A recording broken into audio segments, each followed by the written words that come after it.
Assalamualaikum warahmatullahi wabarakatuh. Perkenalkan nama saya Murizka Al-Fakih, NIM 1902074 dari Prodi Ferenc B19. Di sini saya akan menjelaskan parameter pencemaran udara.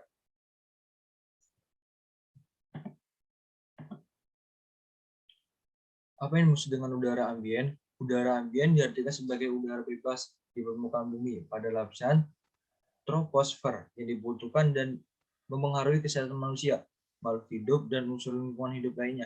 Udara merupakan salah satu sumber daya alam non-hayati yang di dalam ekosistem mempunyai hubungan timbal balik dengan makhluk hidup, baik itu manusia, hewan, tumbuhan, maupun mikroba. Seluruh makhluk hidup, termasuk manusia, memerlukan udara yang bersih dan sehat dan tidak terganggu oleh pencemaran yang tidak membuat nyaman.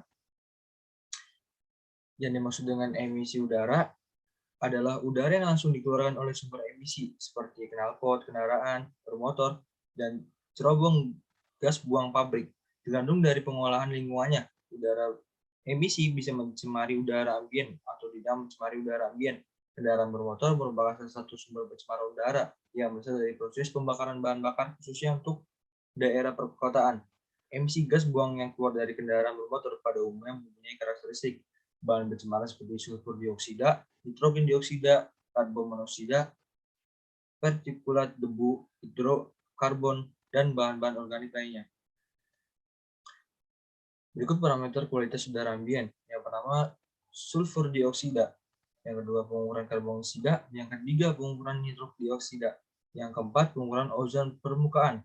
Yang kelima, pengukuran parameter partikulat. Yang keenam, hidrogen non-metana. Yang keenam, timbal. Berikut karakteristik dari 7 parameter kualitas udara ambien tersebut. Yang pertama, sulfur dioksida adalah salah satu spesies dari gas-gas oksida sulfur. Gas ini sangat mudah terlarut dalam air, memiliki bau namun tidak berwarna. SO2 dan gas-gas dioksida sulfur lainnya terbentuk saat terjadi pembakaran bahan bakar fosil yang mengandung sulfur. Sulfur dioksida mempunyai karakteristik bau yang tajam dan tidak mudah terbakar. Yang kedua, karbon monoksida atau CO adalah gas yang tidak berwarna, tidak berasa, tidak mengiritasi, dan tidak berbau. Gas ini dihasilkan melalui pembakaran gas, minyak, petrol, bahan bakar padat, atau kayu. Yang ketiga, nitrogen dioksida adalah senyawa kimia dengan rumus NO2, satu dari beberapa oksida nitrogen. Digunakan sebagai bahan sintesis untuk pembuatan asam nitrit yang produksinya mencapai jutaan ton tiap tahunnya. Gas ini berwarna merah kecoklatan dan merupakan gas beracun. Baunya menyengat dan merupakan salah satu polutan udara utama. Yang ketiga, oksidan fotokimia sendiri adalah komponen atmosfer yang diproduksi dari proses fotokimia, dan senyawa yang dihasilkan merupakan polutan sekunder hasil dari interaksi antara polutan primer dan cahaya. Komponen yang berperan dalam proses oksidan fotokimia adalah hidrokarbon, di mana dalam siklus ini juga akan memperlihatkan siklus fotolitik NO2.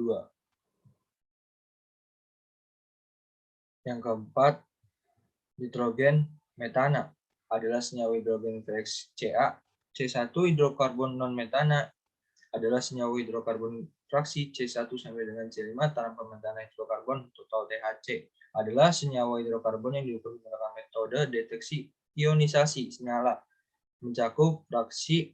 Prinsip metode ini digunakan untuk mengukur konsentrasi hidrokarbon dalam contoh uji udara ambien berdasarkan arus yang ditimbulkan oleh ion yang dihasilkan ketika dibakar menggunakan nyala hidrogen.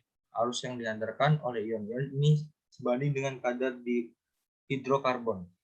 Berikutnya, partikulat, dikenal juga sebagai partikel halus dan jelaga, merupakan subdivisi kecil dari material padat tersuspensi dalam gas atau cair. Partikulat adalah bentuk polusi udara. Partikel udara lebih dari kecil dari 10 sampai partikulat mikrometer dihitung. Partikulat terdiri dari partikel, komposisi ukuran, dan asal kimia yang berbeda. Asal partikulat dapat merupakan buatan manusia atau alam, polusi udara, dan polusi air. Dapat mengambil bentuk partikel padat atau larutan. Berikutnya timbal. Salah satu sumber penjanan penyakit adalah pajanan yang berasal dari logam berat. Sejak maraknya industri yang berkembang di dunia, termasuk Indonesia, penggunaan logam berat belakangan semakin banyak dilakukan selain lebih mempermudah proses industri. Beberapa logam berat juga memiliki kelebihan yang unik sehingga dapat digunakan untuk banyak hal. Salah satu logam berat yang kian marak digunakan dalam masyarakat adalah timbal. Berikutnya tentang indeks standar pencemar udara ISPO. Saat ini indeks standar kualitas udara yang dipergunakan secara resmi di Indonesia adalah Indeks Standar Pencemaran Udara ISPU. Hal ini sesuai dengan Keputusan Menteri Negara Lingkungan Hidup Nomor KEP KEP 45 N 197 tentang Indeks Standar Pencemaran Udara. Dalam keputusan tersebut yang dipergunakan sebagai bahan pertimbangan diantaranya bahwa untuk memberikan kemudahan dari keragaman informasi kualitas udara ambien kepada masyarakat di lokasi dan waktu tertentu, serta sebagai bahan pertimbangan dan melakukan upaya-upaya pengendalian pencemaran udara. Baru disusun indeks standar pencemar udara. Indeks standar pencemar udara adalah angka yang tidak mempunyai satuan yang menggambarkan kondisi kualitas udara ambien di lokasi dan waktu yang tertentu, yang didasarkan pada dampak terhadap kesehatan manusia, nilai estetika dan makhluk hidup lainnya. Indeks standar pencemar udara ditentukan dengan cara mengubah kadar pencemar udara yang terukur menjadi satu angka yang tidak berdimensi. Berikut tabel standar pencemaran udara ISPO. Rentang 1 sampai dengan 50, kategori baik. Penjelasan tingkat mutu udara yang sangat baik dan memberikan efek negatif terhadap manusia, hewan, dan tumbuhan. Rentang 51 sampai dengan 100, kategori sedang. Tingkat mutu udara masih dapat diterima pada kesehatan manusia, hewan, dan tumbuhan. Rentang 101 sampai dengan 200, kategori tidak sehat, tingkat mutu udara yang bersifat merugikan pada manusia, hewan, dan tumbuhan. Pada tingkat rentan 201 sampai dengan 300, sangat tidak sehat, tingkat mutu udara yang dapat meningkatkan risiko kesehatan pada sejumlah segmen populasi yang terpapar.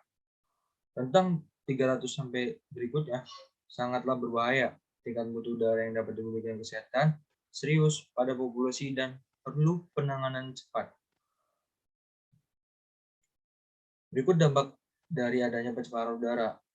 Permasalahan jadi terganggu. Dampak pencemaran udara dari asap kendaraan, asap pabrik, asap rokok, dan lain-lain bisa memicu terjadinya gangguan pernapasan seperti asma ispa dan kanker paru-paru. Selain itu, pencemaran udara juga bisa berakhir pada berkurangnya kadar oksigen di dalam tubuh manusia.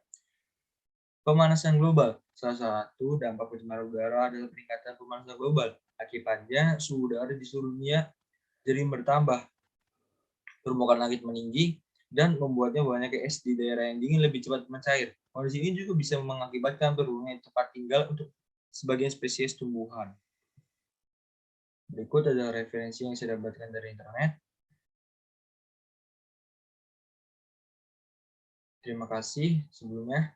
Bila ada salah kata, mohon dimaafkan. Wassalamualaikum warahmatullahi wabarakatuh.